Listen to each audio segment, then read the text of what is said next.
Hoy vamos a desgranar una historia fascinante, un auténtico misterio de la cirugía plástica que tuvo a los expertos dándole vueltas a la cabeza durante años. A ver, ¿qué pasaría si una cirugía, una que ha salido perfecta, de repente empezara a deshacerse sola con el paso de los meses? Pues aunque suena a ciencia ficción, esto es exactamente lo que les pasaba a muchos cirujanos. Un enigma que la verdad los tenía totalmente desconcertados. Bueno, para entender el misterio, primero tenemos que entender la causa. Y curiosamente, la causa era una innovación increíble. Vamos a hablar de la rinoplastia de preservación, que fue, en su momento, un cambio de paradigma total. Aquí la diferencia es brutal. La rinoplastia de toda la vida era bastante más agresiva. Era, para que nos entendamos, como desmontar la nariz pieza por pieza y volver a montarla. En cambio, esta nueva técnica, la de preservación, era mucho más sutil. Se trataba de remodelar, de ajustar, pero ojo, conservando toda la estructura natural, mucho menos invasivo. Y el concepto clave aquí, el que lo cambia todo, es la preservación dorsal. La idea, que fue realmente rompedora, fue darse cuenta de que la parte de arriba de la nariz, lo que se conoce como área K, no es un bloque rígido y ya está. No, actúa más bien como una bisagra. Y claro, si es una bisagra, se puede mover. Esto permitía a los cirujanos bajar el puente de la nariz, esa famosa jiba, en bloque, en lugar de tener que romperla y quitarla. Todo parecía perfecto, ¿verdad? Una técnica elegante, menos invasiva, pero aquí es donde la cosa se complica. Aquí es donde aparece nuestro misterio. Porque, a pesar de los buenos resultados iniciales, empezó a surgir un problema, y era un problema muy frustrante. Imagina la situación. El cirujano hace su trabajo, la nariz queda perfecta, el paciente está encantado, y meses después, poco a poco, la jiba empieza a reaparecer. Era como si el cuerpo tuviera memoria y dijera, no, yo quiero volver a como estaba antes. Y claro, a este fenómeno había que ponerle un nombre. Lo llamaron el efecto muelle. Y la verdad es que el nombre le va que ni pintado. Es justo eso, como si apretaras un muelle y al soltarlo, poco a poco volviera a su forma original. Pues aquí igual, pero con los tejidos de la nariz, que empujaban para volver a su sitio. Así que con este misterio sobre la mesa, la comunidad médica se puso el traje de detective. La pregunta era clara: si hay fuerzas que tiran de la nariz, ¿de dónde salen? Y la respuesta, como muchas veces en medicina, estaba escondida a plena vista, en la propia anatomía. Y entonces llegó el gran eureka. Descubrieron lo que llamaron puntos de bloqueo anatómicos. Para que nos entendamos, es como si dentro de la nariz hubiera pequeñas gomas elásticas, anclajes ocultos, que se negaban a ceder. Eran estos puntos los que se resistían al cambio, y tiraban de la estructura para devolverla a su forma inicial. Y lo más increíble es que no era un solo punto el que daba problemas, no. La investigación destapó que había 7.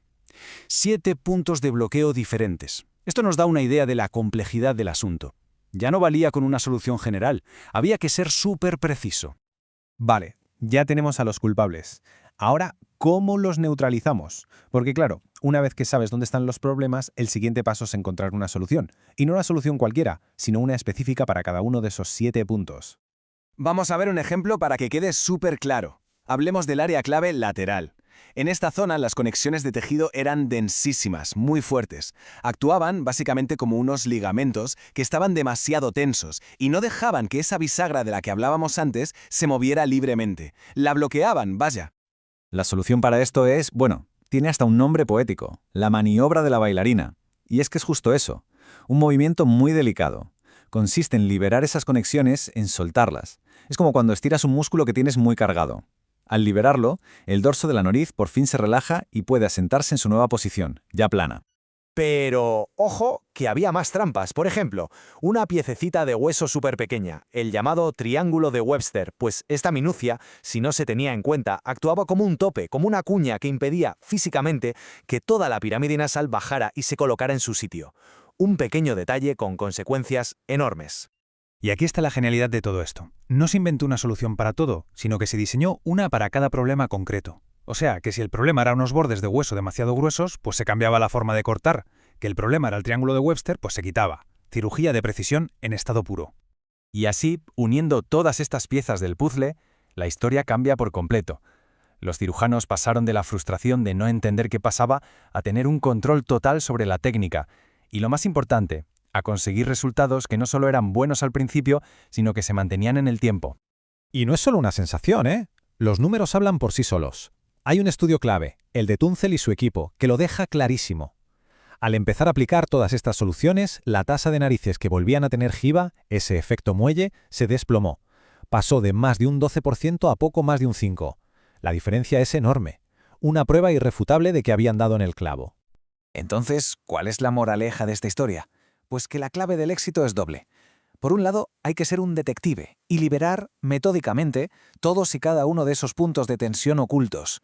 Y por otro, una vez que se ha liberado todo, hay que asegurarse de fijar bien la nueva estructura para que se quede en su sitio y no vuelva a saltar, para que no ceda ese famoso efecto muelle. Y todo esto al final nos lleva a una reflexión muy interesante. Esta historia de la rinoplastia es un ejemplo brutal de cómo a veces la solución a un gran problema está en entender las pequeñas fuerzas, las tensiones ocultas de nuestro propio cuerpo. Y deja pensando, ¿cuántos otros misterios médicos podríamos resolver si aplicáramos esta misma lógica, esta misma mirada de detective, a otras partes de nuestra anatomía? Da que pensar, ¿verdad?